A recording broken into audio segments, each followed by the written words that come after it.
Assalamualaikum warahmatullahi wabarakatuh. Nama saya Gisan Fatahala Idrus dari Prodi Ilmu Perpustakaan tahun ajaran 2021 dari kelas D. Pada kesempatan kali ini, di video ini, saya akan menjelaskan secara singkat sejarah peradaban dinasti Abbasiyah dan perkembangan ilmu pengetahuan pada masa tersebut.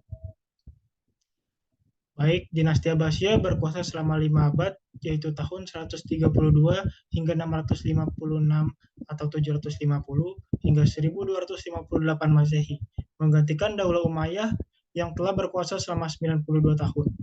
Dengan tumbuhnya Bani Umayyah, maka kekuasaan berpindah ke tangan dinasti Abbasiyah.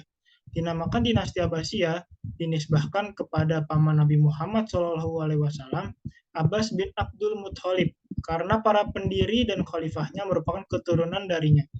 Khalifah yang pertama kali menduduki jabatan adalah Abdul Abbas Asy-Syaffah yang berkuasa pada tahun 750 hingga 753 Masehi. Dinasti Abbasiyah selama masa tersebut dipimpin oleh 37 khalifah.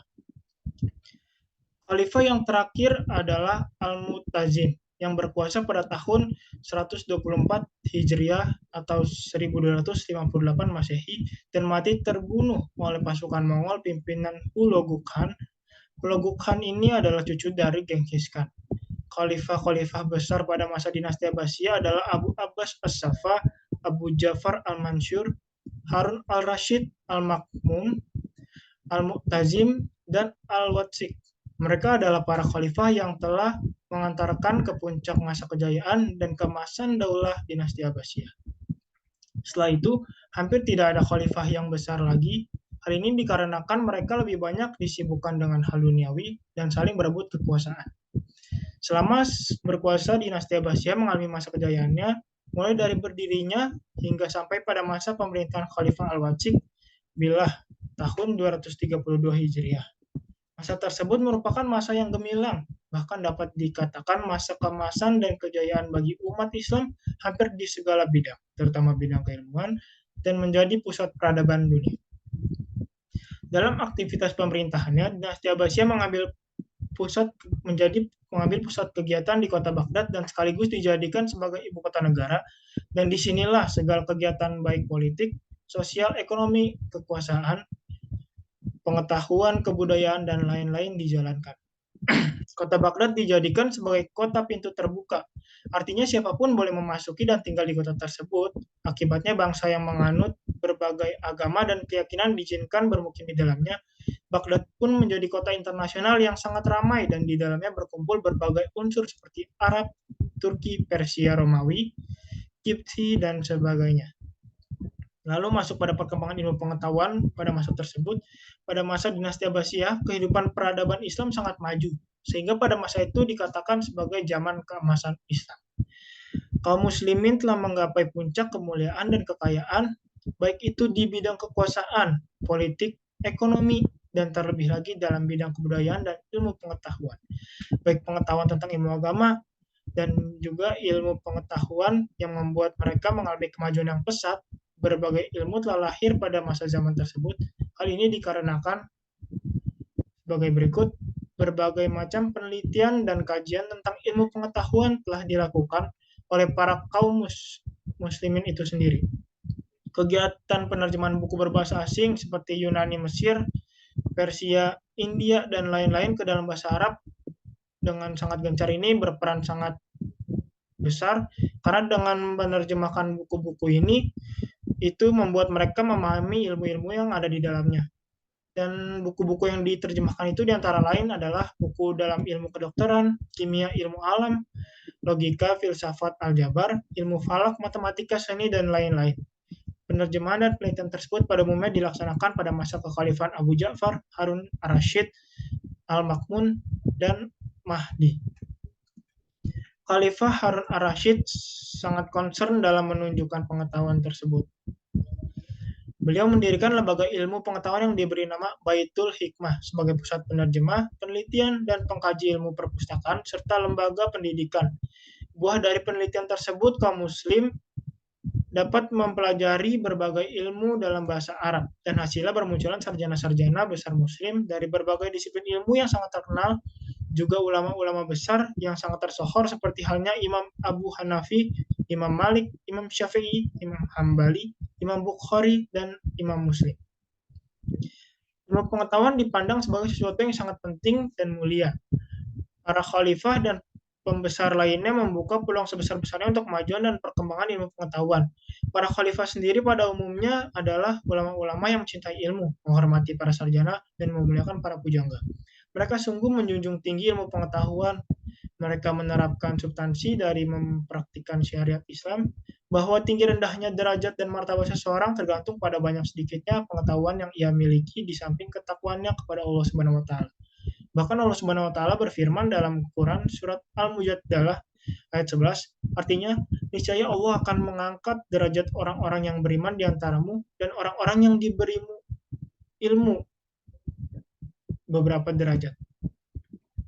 Para khalifah dalam memandang ilmu pengetahuan sangat menghargai dan memuliakannya. Oleh karena itu, mereka membuka peluang seluas-luasnya terhadap pengembangan ilmu pengetahuan kepada seluruh mahasiswa, baik dari kalangan Islam maupun kalangan lainnya.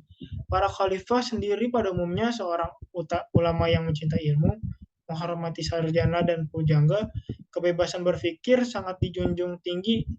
Para sarjana dibebaskan berijtihad, mengembangkan daya intelektualnya, dan bebas dari belenggu taklid. Hal ini menjadikan ilmu pengetahuan umum atau agama berkembang sangat tinggi. Sebagai bukti antara lain, dibentuk korps ulama yang anggotanya terdiri dari berbagai negara dan berbagai agama yang bertugas menerjemahkan, membahas, menyusun sisa-sisa kebudayaan kuno, sehingga pada masa itu muncullah tokoh-tokoh muslim yang menyebarluaskan agama Islam dan menghasilkan karya-karya yang besar. Lalu hasil perkembangan ilmu pengetahuan Islam pada masa tersebut itu ada muncul banyak-banyak ilmu bercabang-cabang. Sebagai berikut itu ada ilmu hadis. Ilmu hadis adalah ilmu yang mempelajari tentang hadis dari sunat perawinya. Pada masa itu bermunculan ahli-ahli hadis yang besar dan terkenal beserta hasil karyanya antara lain yang pertama Imam Bukhari tahun 194 Hijrah di Baghdad. Kitabnya yang termancur adalah Al-Jami'us Sahih dan terkenal dengan Sahih Bukhari. Lalu Imam Muslim wafat tahun 216 Hijriah di Naisabur. Kitabnya Jami'us dan terkenal dengan Sahih Muslim. 3. Abu Dawud dengan kitab hadisnya berjudul Sunan Abu Dawud. Lalu keempat, Ibnu Majah dengan kitab hadisnya Sunan Ibnu Majah. Yang kelima, At-Tirmizi sebagai kitabnya Sunan Tirmizi. Lalu ada ilmu yang kedua, ilmu tafsir. Ilmu tafsir adalah ilmu yang menjelaskan tentang makna atau kandungan ayat Al-Quran, sebab-sebab turunnya ayat tersebut, atau asbabun nuzulnya, hukumnya, dan lain-lain. Adapun ahli tafsir yang termancur ketika itu antara lain Abu Jarir At-Tabari dengan tafsirnya Al-Quranul Azim sebanyak 30 juz. Yang kedua ada Abu Muslim Muhammad bin Bahar Isfahani. Tafsirnya berjumlah 14 jilid. Lalu ilmu yang ketiga itu adalah ilmu fikih, yaitu ilmu yang mempelajari tentang hukum-hukum Islam, segala sesuatu yang diwajibkan, dimakruhkan, dibolehkan, dan yang diharamkan oleh agama Islam. Lalu keempat, filsafat Islam. Filsafat Islam adalah pengetahuan dan penyelidikan dengan akal budi mengenai hakikat segala sesuatu yang ada. Sebab pasal hukumnya atau ketentuan-ketentuannya berdasarkan Al-Quran dan hadis. Manfaat filsafat Islam adalah untuk menemukan hakikat segala sesuatu sebagai ciptaan Allah dan merupakan bukti kebesarannya. Allah Subhanahu wa taala berfirman yang artinya sesungguhnya dalam penciptaan langit dan bumi dan pergantian malam dan siang terdapat tanda-tanda kebesaran Allah bagi orang yang berakal. Quran surat Al-Imran ayat 190. Ilmu tasawuf. Ilmu tasawuf yaitu ilmu yang mengajarkan cara-cara membersihkan hati, pikiran, dan ucapan dari sifat yang tercela sehingga tumbuh rasa takwa dan dekat kepada Allah Subhanahu wa taala untuk mencapai kebahagiaan abadi atau bersih lahir dan batin. Orang muslim yang menjalani kehidupan tasawuf disebut sebagai sufi. Lalu ilmu sejarah.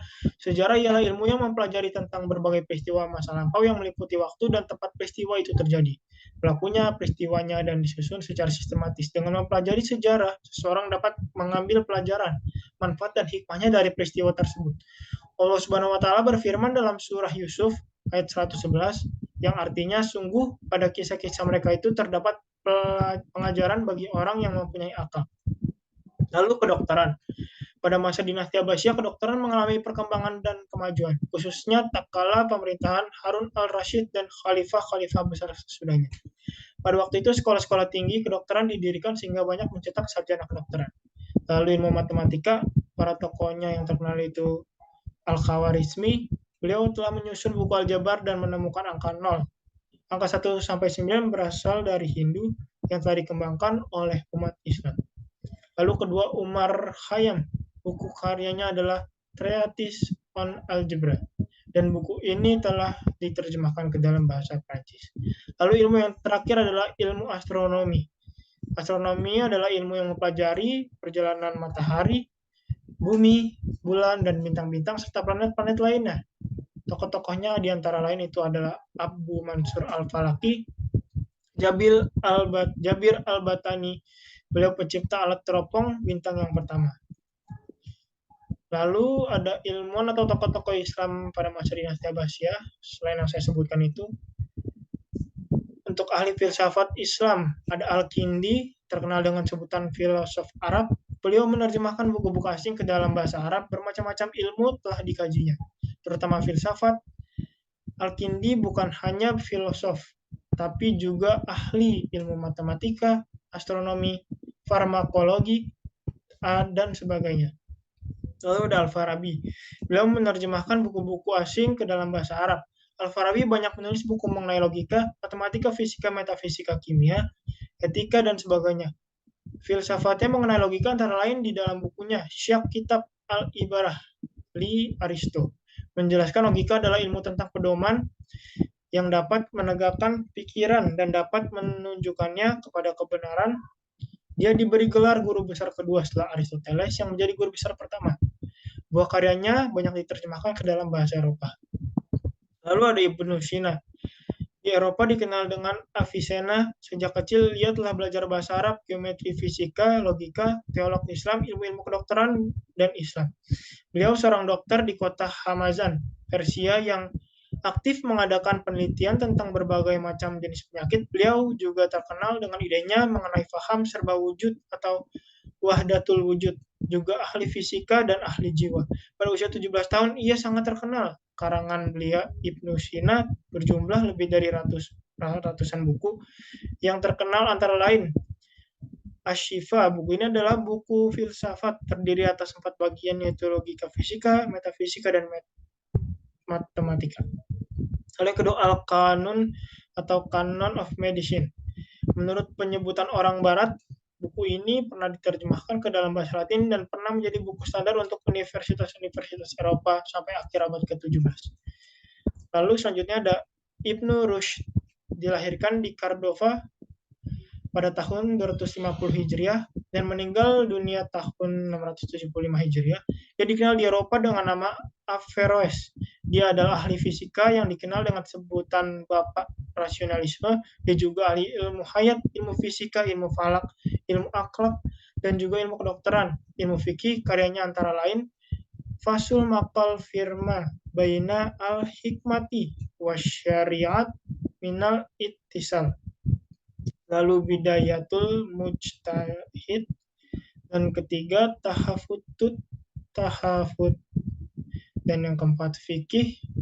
Karangan beliau hingga kini masih banyak dijumpai di perpustakaan Eropa dan Amerika. Lalu ahli kedokteran Muslim, Hunain Ibnu Ishaq, lahir tahun 809 Masehi dan meninggal pada tahun 874 Masehi. Dia adalah dokter spesialis mata. Karyanya adalah buku-buku tentang berbagai penyakit dan banyak menerjemahkan buku-buku kedokteran yang berbahasa Yunani ke dalam bahasa Arab. Lalu ada Ibnu Sina, di samping filosof juga sebagai tokoh kedokteran. Bukunya sangat terkenal di dalam bidang kedokteran adalah Al-Qanun fi al-Tib, dijadikan buku pedoman kedokteran di universitas Eropa maupun negara Islam. Lalu Ibnu Qutaibah, dengan hasil karyanya Ujun al-Akbar yang berisi sejarah politik negeri-negeri Islam. At-Tabari menulis tentang sejarah para rasul dan raja-raja. Ibnu Khaldun, hasil karyanya Al-Ihbar, banyaknya 7 jilid dan setiap jilidnya berisi 500 halaman. Lalu ahli fikih ada Imam Imam Abu Hanafi, Imam Abu Hanifah, Imam Malik bin Anas, Imam Syafi'i, dan Imam Hambali. Lalu ada ahli tasawuf, Rabi'ah Azwa Adawiyah, Abu Hamid bin Muhammad bin Ahmad Ghazali, Abdul Farid Zunun al-Misri.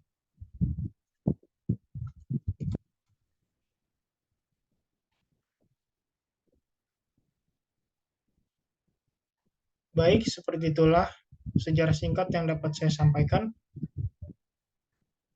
Wassalamualaikum warahmatullahi wabarakatuh.